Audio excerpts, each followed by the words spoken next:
Well, good afternoon. I'm Barry Payne, Regional Vice President of Americas here at AICPA and CIMA. Welcome to Future Ready Live, where we talk about topics that will help prepare CPAs, CGMAs, and accounting professionals prepare for change and transformation. For those of you that are US-based, I hope that you had a wonderful Thanksgiving. And I hope that as part of your presence, if you do that, you've opened up your December edition of the Journal of Accountancy, because there's an absolutely amazing article in there this month about the evolving role of the controller. And I've got two individuals that were interviewed as part of that article with us today. I think we would all agree that the role of the controller and the chief accounting officer has moved so far from just closing the books, reconciling accounts, detecting anomalies. But with the rapid rise of technology and the evolving role of the CFO, there's never been a better strategic time to evolve the role of the CAO. So I welcome Rachel and I welcome Jennifer. And before we get started with the questions, Rachel, why don't you just say hello to the audience and tell them who you are? Great, thanks, Barry. My name is Rachel Crump. I'm the Chief Accounting Officer at Insight Enterprises. We are a technology solutions integrator. So we take all the bits and bobs of technology, hardware, software, the ever-present cloud, and make it what our clients need. And I've spent the majority of my career outside of public accounting in these types of roles. And so I'm glad to be here today, Barry, with you and Jennifer. Thank you so much for being here. And Jennifer, good afternoon to you. Great. Thanks, Barry. It's great to be here with Rachel today. I'm currently the Vice President and Chief Accounting Officer of the Hershey Company, which is, an affectionate confection company headquartered here in Hershey, Pennsylvania. I was also, the finance lead for our S4 ERP implementation that went live last year. And I continue to drive a digital mindset here in our controllership org. And so I'm looking forward to our conversation here today. Yeah, it was a wonderful article that you both were interviewed for, including Chris Gilotta from Kyndryl. But let's start off with you, Jennifer. You spoke in the articles about CAOs bringing a unique perspective, connecting disparate functions, ensuring that accounting treatments align with strategic choices. Tell us a little bit about how you see the role of the CAO changing. Yeah, I would say that accounting, and my role in particular, is one of the few functions that really need to understand the end-to-end implications of our business decisions as just a core part of our role. So, for instance, if contract language doesn't match intent, then you can end up with a surprise in your financial statements. My team is embedded in that contract review process to ensure those financial impacts are clear and match the intent of the arrangements. Another recent example relates to how our company was arranging freight. We use both cold ship and ambient or non-cold shipping based on the needs of the product. And when my team was reviewing the end-to-end process as it related to those financial transactions, we noted a process breakdown that had us paying for the more expensive cold ship freight when it wasn't necessary. And so really getting in those end-to-end conversations with the business, understanding what our intent is, really allows us to drive the right result in our financial statements as well. That's absolutely fantastic. Two wonderful, wonderful examples. And in terms of the evolving role of the Chief Accounting Officer, Rachel, I read in the article this pretty cool quote that you said that your team's goal is nothing less than to look 180 degrees different in 3 years. I just kind of wondered what you meant by 180 degrees different. Yeah, so our ambition is that the way we are doing things today, that we've completely reimagined that over the next 3 years. Jennifer talked about the end-to-end process, and that knowledge base is so important. Quote to cash is like the single most important value stream any organization for profit is built around, and accounting's pretty close to the end of that. But to Jennifer's point, you have to understand the entirety of that value chain. And so how we're going to look different is a little bit, and this doesn't necessarily translate to all generations on my team, but in the second half of the 90s, office productivity tools became a thing. And email and spreadsheets and, advancements in word processing really took hold. And to us, the advancement that, started with kind of robotic processing, if you will, that form of automation, all the way through now to agentic AI. Like, there's so much in that's how we believe it will make it look that entirely different, sort of like the second half of the 90s when office productivity tools, this is the next generation of it. And we think it's that big of a change in how we will all work, that it will be that impactful, that we will look 180 degrees different than finance or insight does today. And I don't know about you, but a predictor to the future is always to look at our experiences of the past, Rachel. So you kind of reminded me of those days. And it is very, very true. And Jennifer, in your introduction, and I know you're very proud of this, that you were the lead implementing S4. And throughout the article, you underscored the importance of process excellence and system integration. Now, you also mentioned the relentless goal of eliminating journal entries. Yes, audience, I'm going to say that again, eliminating journal entries. But how's that changed the mindset and the identity of your team, the way that you guys have had to look at things differently?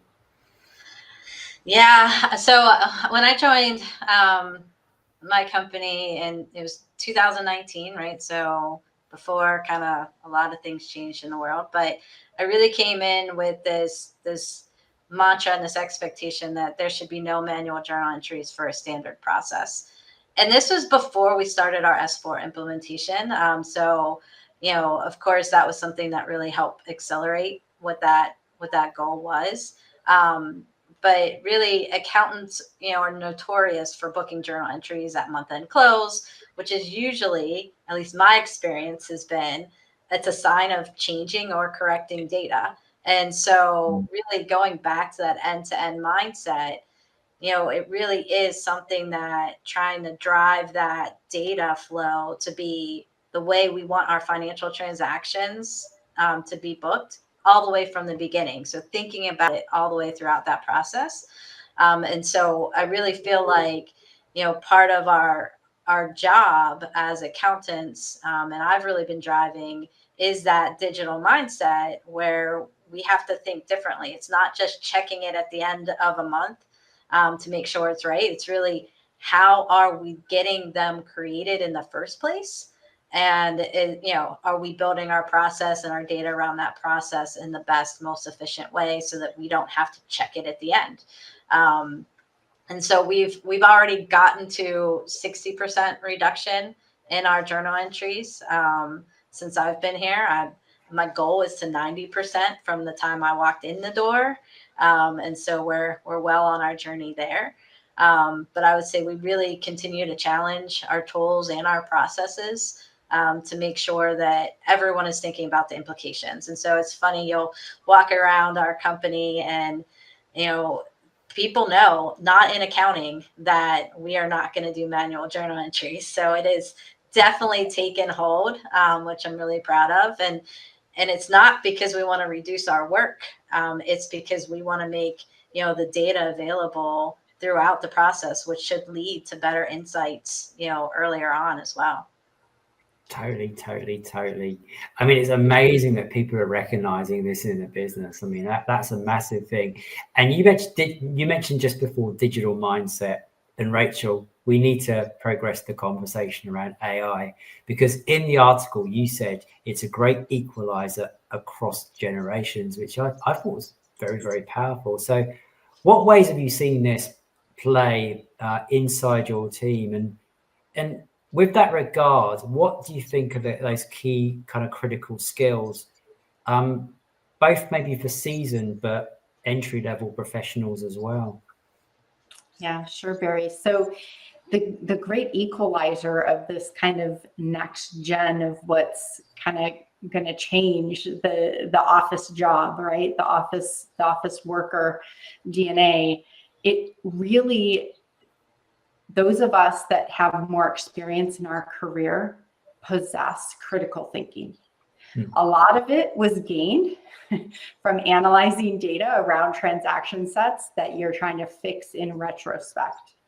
And so, it's an equalizer because while newer kind of workforce teammates have a lot more agility with technology in some cases because many of them have grown up with it, well, most of us that have more seasoned careers have learned it on the job. And so we have that critical thinking, and newer teammates have that kind of tech forward approach to things. And so it's interesting, particularly when you get way down into the nitty gritty around prompt engineering, because both of those skills are super critical to make, kind of the best breed of prompts to really enable this sort of technology. And so that's why I think it's an equalizer, because you've got to have the experience, but you've got to have a tech forward way. And so when you pair people that are strong in one of those areas, it can be really kind of an accelerator. I do think the absolute most important skill set, hands down, and I would debate this ad nauseum, is critical thinking. Because the one thing that is ever present more every single day is this is generating data faster than ever before. And it was already coming out. Data was already coming out so fast that it was oh my gosh, I can't get my hands around it, right? So now it's even faster, and you've got to be able to critically look at what it is providing, because it's going to make a mistake. The downside is the mistakes could be more voluminous if you don't catch them fast enough.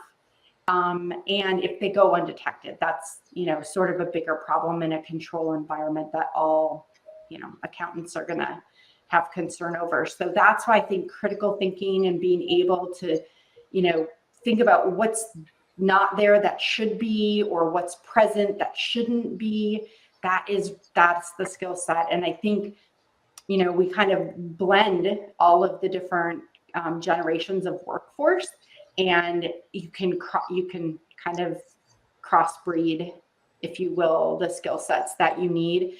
And I think that it's really important for new entry kind of into the workforce that they seek out opportunities to develop the critical thinking, because I do think there's a pathway that someone could go down where that doesn't happen. And I think that, could be detrimental to their career.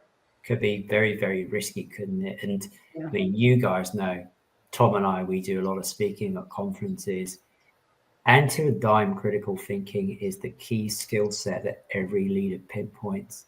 But I want to come back to you, Jennifer, before we lead off with maybe some key skills that individuals need to think about, because the article talks about that. Talking about critical thinking, the opportunity and the impact of AI at Hershey, and you spoke about learning to interrogate AI's black box. So riffing off of what Rachel said about critical thinking, what did you mean by that? Yeah, no, I think a lot of what Rachel just spoke about is really, where my mind is as well, right? So AI is finally here. I think we've been hearing about it for many years, and it was really is it really going to come? There's been some other technology conversations and never really panned out, but it's here. And so, I agree, it's going to impact the way that we work. And I love the analogy. I didn't think about it of the office productivity tools that Rachel, you brought up. So I thought that was great. But I do think about it in the lens of, from an accounting perspective, our jobs have been impacted for many years because this has been a ripe area for automation, right? And so we know, how to work with technology. It is a different technology, but we know how to work with technology. And really, integrity is one of our key, tenets of what it means to be a CPA. And we are the right team to help build those controls around what's happening in our AI agents. And so, one of the things that we're focused on right now at the Hershey Company is we want to accelerate fast in this space, but we also want to make sure that we're going in and understanding what it is we're getting into. And so the controls are really important for us. For example, we've spent a lot of time on ensuring that segregation of duties are in place everywhere in our systems and that we won't allow them from an access perspective. And so as we are learning more about AI and your agents, and you can have them mimic different security profiles, that's going to be one of those key things we keep in the front of mind, is to ensure that they also don't have segregation of duty conflicts, especially because that opens you up. If you have a cyber attack or a hacker gets in, you get more access. And so just because you can be more efficient because an agent can do it and not a person doesn't mean you don't have the same controls and restrictions. And so those are the things that we're really diving into, so that as this takes off, we're going along in the same mindset that we would with any other technology, and putting those controls and processes in place to be able to rely on it. Because right now it's an unknown, and you don't know what you can or cannot rely on quite yet. It's going to take a little while for us to get sophisticated there as well. One thing's for sure, there are huge opportunities everywhere that you look. The article's called CAOs Taking on a More Strategic Role. It's in this month's December version of the Journal of Accountancy. But just to end the conversation here on LinkedIn Live, Rachel and Jennifer, what's perhaps from the article one thing that you would invite people to take away from the interviews that you had? Maybe, Rachel, we'll start with you first. Yeah, I think the big takeaway is growth mindset. We all need to continue learning and evolving as, company leadership leans more on our function and teams. And so it's huge opportunity, and we need to embrace it. And the best way I find to do that is growth mindset. Yeah, I think that's a great one. And I would say, in a very similar manner, what has led me well and helped really develop some of my team is the curiosity and asking questions, right? And so very similar in that if it's technology, a business initiative, leading a team, being comfortable in asking questions when you don't necessarily feel like you have all of the information, and maybe it just doesn't seem to fit, or you want to get ahead of, right? A lot of what we do and what I do personally is try to say, well, what could the business want to do in 3 years, right? So the more I ask those questions and understand where they are today, it helps me think about, well, what could prevent them from going further, and how can I clear that path and make it happen so that they're not having to wait, on whether it's accounting or the process or the technology, but that we can continue to enable it. I really, really thank you for the time that you spent on the article. So it's there. It's the Journal of Accountancy this month. CAOs taking on a more strategic role. For more on Rachel and Jennifer, search them out on LinkedIn. This week's an important week. We have our SEC conference over at DC, and next week I'm excited about the fact we have our Future of Finance Summit in Denver, Colorado. So December is very, very busy for everyone, but we will be back in a couple of weeks' time. Tom Hood and I will be providing a debrief from that exact same summit in Denver, Colorado. But Jennifer, Rachel, thank you very much for being here on a Tuesday afternoon, and we'll all see you in the next couple of weeks. Thank you. Thank you.